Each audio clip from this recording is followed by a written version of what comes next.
Goeiedag, dis vir my 'n voorreg om vandag saam met u rondom die woord te wees. Ek wil graag enkele paar verse lees uit Psalm 73 rondom die tema, die raaisel van roekelose mense se voorspoed. Maar voordat ons hierdie enkele verse lees, kom ons bid eers saam.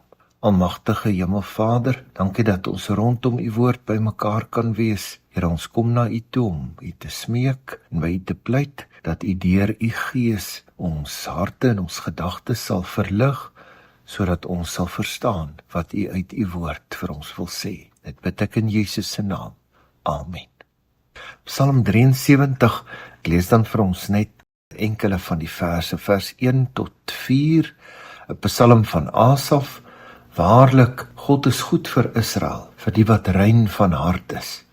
Maar wat my aangaan, my voete het amper gestruikel, my voetstappe het byna uitgegly, want ek was afgunstig op die onsinniges, toe ek die voorspoed van die goddelose mense sien. Want daar is geen kwellings by hulle nie, gesond en vet is hulle liggaam.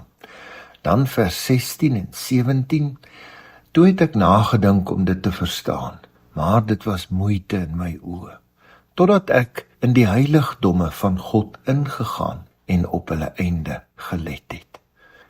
Vers 21 en 22, toe my hart bitter gestemd en ek in my niere geprikkel was, toe was ek dom en het niks geweet nie, ek was 'n dier by u.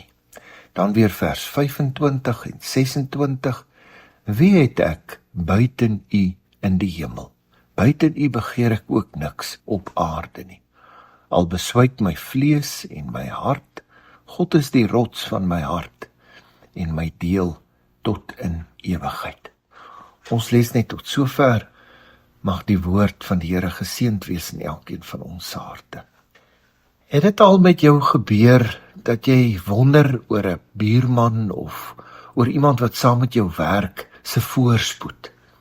Mense wat lyk of hulle brood letterlik alkante gebotter is, terwyl dit ook lyk of sulke mense nie 'n verhouding met die Here het nie. Dit kan nogal vir 'n mens 'n struikelblok wees, veral wanneer jy moeite maak met jou geloof, en wanneer jy daarop ingestel is om die Here se wil te soek en die Here se wil te doen, en dan tref teëspoed jou, of daar is verliese. Dit voel of dit maar net nie so voorspoedig wil gaan, soos met ander nie. As jy al so gevoel het, is jy nie die enigste een nie, en jy is ook nie die eerste een nie, want dit was ook Asaf se worsteling in Psalm 73. Asaf sê, hy wou dit verstaan, maar dit was moeilik. Hy praat van moeite in sy oë. Asaf het sekerlik geweet wat Psalm 1 se woorde is, en dat Psalm 1 sê, welgeluksalig is die man wat erns maak met die wil van die Here. Alles wat hy doen, voer hy voorspoedig uit. Asaf sê, te vergeefs het ek my hart rein gehou. Hy sê, hy was afgunstig op die mense waarmee dit so goed gegaan het. Hy was jaloers op hulle voorspoed, en hy het gemeen, dis nie die moeite werd om die Here se pad te loop nie, want hy sê, te vergeefs het ek my hart rein gehou. Ek dink Asaf was waarskynlik so besig om selfgerig na sy eie sake te kyk. Hy was onvergenoegd met sy lewe, en het vir 'n paar oomblikke vergeet om na bo te kyk. As jy bitter is, omdat dit met ander goed gaan, as jy jaloers is op ander se voorspoed, is jy ook ontevrede of onvergenoegd met God se voorsienigheid in jou lewe. Asaf sê hy het amper gestruikel en geval, totdat ek in die heiligdomme van God ingegaan en op hulle einde gelet het. Hy het die woord van die Here in die tabernakeldiens, in die erediens gehoor, en hy het diep in die wysheid van God se woord ingedelf en insig gekry. Natuurlik deur die genadige openbaring van die Gees wat in sy hart gewerk het.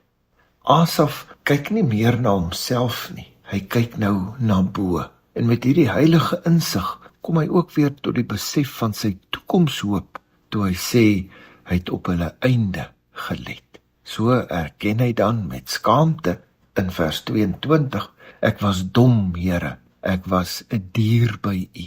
toe hy verontreg en onvergenoegd gevoel het, omdat dit gelyk het of dit nie met hom so goed gaan as met ander nie. En hy besef weer, God was nog altyd by hom. Die Here het nog altyd gesorg. God se barmhartighede is elke oggend nuut. Wanneer ons voel, dit gaan net goed met ander en met my gaan dit net sleg, en jy soek 'n antwoord op die raaisel, dink daaroor na met die oog na bo, met die oog gefestig op Jesus. Kom in die heiligdomme in en let op die einde. Vra soos Asaf, wie het ek buiten U in die hemel?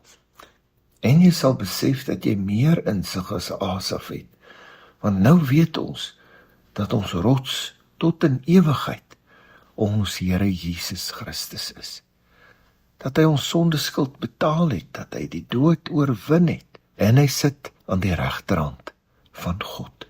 Dit gaan jou onvergenoegdheid laat verdwyn, want jy sal ook Jesus se woorde onthou, toe hy gesê het, moenie bekommerd wees oor eet of drink of aantrek nie. Julle hemelse Vader weet wat julle nodig het. Soek die koninkryk van God en sy geregtigheid, en al hierdie dinge sal vir julle bygevoeg word.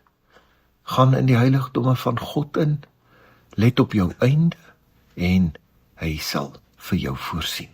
Kom ons bid saam.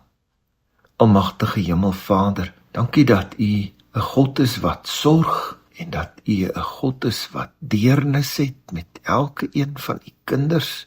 Wil U ons so lei deur U Gees, wat in ons harte werk, dat ons tevrede en vergenoegd sal wees met U wil en U voorsienigheid in ons lewens, en dat ons daaroor sal dank offer om U ook daarmee te eer. En dit bid ek in Jesus se naam.